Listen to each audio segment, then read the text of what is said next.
ya kan? Tapi kita mencontohkan, nah begini, melakukan kebiasaan. Misal kalau kita sama kita, dulu kita sama kita ini masuk, tapi kita bersalah.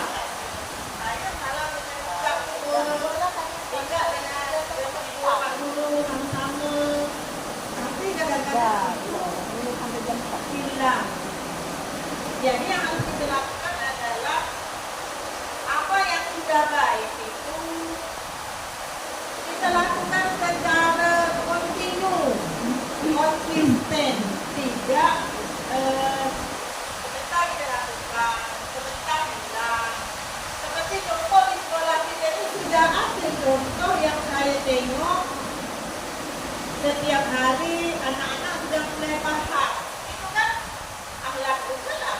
Walaupun baru hadir dengan salaman guru datang, itu kan sudah mulai mengarah ke arah yang baik.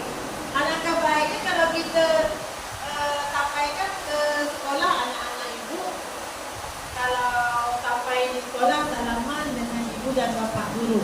Coba di rumah nak pergi salaman, nak balik itu salaman dengan orang tua kita. Mungkin dengan selalu kita lakukan itu secara berulang-ulang, mungkin insya Allah akan bersalaman tadi ya, yang paling ringan ya bersalaman. Jadi memang sebenarnya 5S itu memang harus digalakkan ya di sekolah kita ini. 5S, salam, sapa, sopan, santun, apa lagi saya bilang?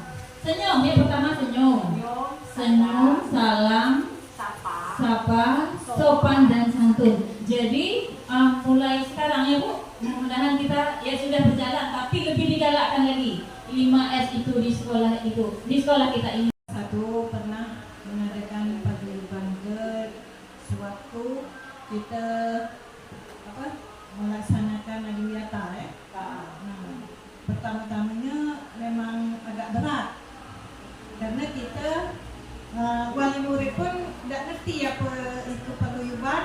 Nah, kalau kita hanya meminta dengan secara memaksa pada hati kita agak sulit karena beliau kan belum mengerti apa nak beli ini beli itu. Nah, jadi dengan kita mengundang wali murid, kemudian cari kata sepakat apa-apa yang akan kita benah untuk di kelas kita. Nah, kemudian mereka itu menanggapi, setuju, tapi kita memang harus memberi penjelasan dengan mereka tuh supaya mereka tuh ngerti, paham apa itu paguyuban, supaya kelas anak-anak mereka tuh jadi indah, rapi, bersih. Kemudian anak-anak itu dia merasa betah di kelas itu, merasa asik ya, merasa enak lah. Jadi memanglah untuk paguyuban itu penting. Baiklah, di sini saya akan Refleksi. apa yang dapat dilihat hari kedua. Di sini Ibu ya, mungkin ini untuk pertama kalinya saya berdiri di depan seperti ini, soalnya dulu waktu di sekolah lama kami tidak pernah melaksanakan kegiatan seperti ini. Mungkin ceritanya dulu kadang ya kami sama kawan kadang itu hanya duduk berdiri megang mikrofon baru foto, seakan-akan mungkin kita juga bisa berdiri di depan seperti orang, tapi di situ kami hanya sekedar berfoto, tidak pernah untuk secara langsung melakukan yang seperti gini ya. Jadinya itu inilah ibu ya, jadinya mungkin ini adalah semuanya. Jadi perasaan banyak perasaan yang mungkin ada rasa senangnya, ada rasa ya semuanya lah yang tak dapat saya ucapkan ibu-ibu. Mungkin kemarinnya saya di sekolah lama saya tidak menghiraukan macam mana dengan adanya memicik-micik laptop, membuka laptop atau segala macam, itu tidak pernah, itu hanya cek-cek aja.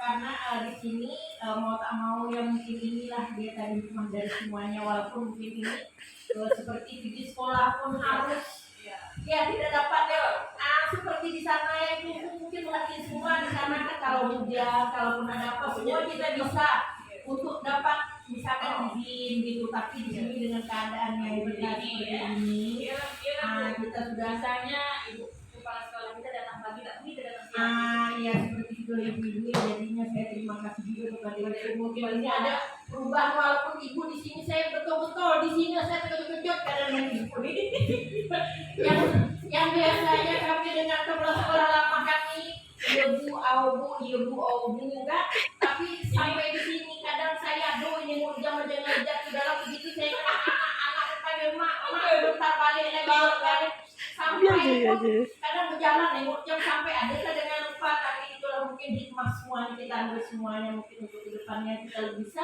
lebih lagi menjadi yang lebih baik daripada sekarang ini. Harapan ke depan ya sebagai ya saya orang bodoh gitu kan bisa sebagai teman-teman di depan untuk memotivasi saya untuk kedepannya atau membimbing saya dengan yang tidak bisa menjadi bisa. Digerak-gerakkan tangannya ke kanan, digerak-gerakkan tangannya ke kiri, Digerak-gerakkan. tangannya disilang, jempol bergoyang. 1, 2, 3. Oke, nomor 1. Pasangannya nomor 1. Pasangan. Lah cepat. Langsung ke kelompok masing-masing, ke nomor masing-masing.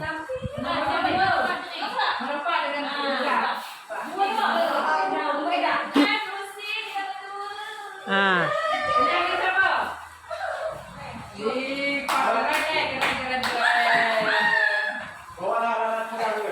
Bawa alat perang Bapak Ibu. Tapi kalau Aziza nanti dia moderator, Aziza yang presentasi. Ya. Nah.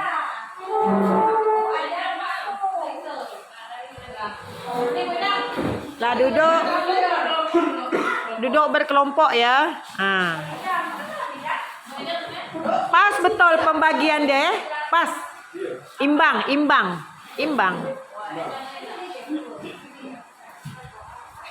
Imbang orang nih. Lah. Oke. Contohnya adalah pendidik merancang atau memilih alur tujuan pembelajaran sesuai dengan tahap perkembangan peserta didik. Atau pada tahap awal pendidik dapat menggunakan atau mengadaptasi contoh tujuan pembelajaran, alur, tujuan pembelajaran dan modul ajar yang disediakan oleh Kemendikbud. Nah, itulah tambahan jawaban yang telah diberikan oleh ibu kita tadi. Bagaimana Bu? Akan memaparkan hasil diskusi kami dari CP dari CP bilangan ganjil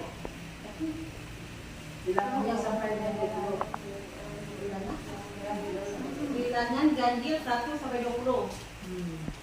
Tujuan pembelajarannya yaitu 1. Menulis lambang bilangan 1 sampai 20. 2. Menyusun lambang bilangan 1 sampai 20. 3. Membilang lambang bilangan 1 sampai 20. Ya. Implementasi kurikulum Merdeka Sekolah Penggerak Angkatan 3 se-Nusantara dan Angkatan 1 untuk Kabupaten Mingga. Jadi setelah kami mengikuti IHT ini, banyak sekali ilmu yang kami dapatkan, yaitu kami sudah mendapatkan ilmu tentang apa itu CP, ATP,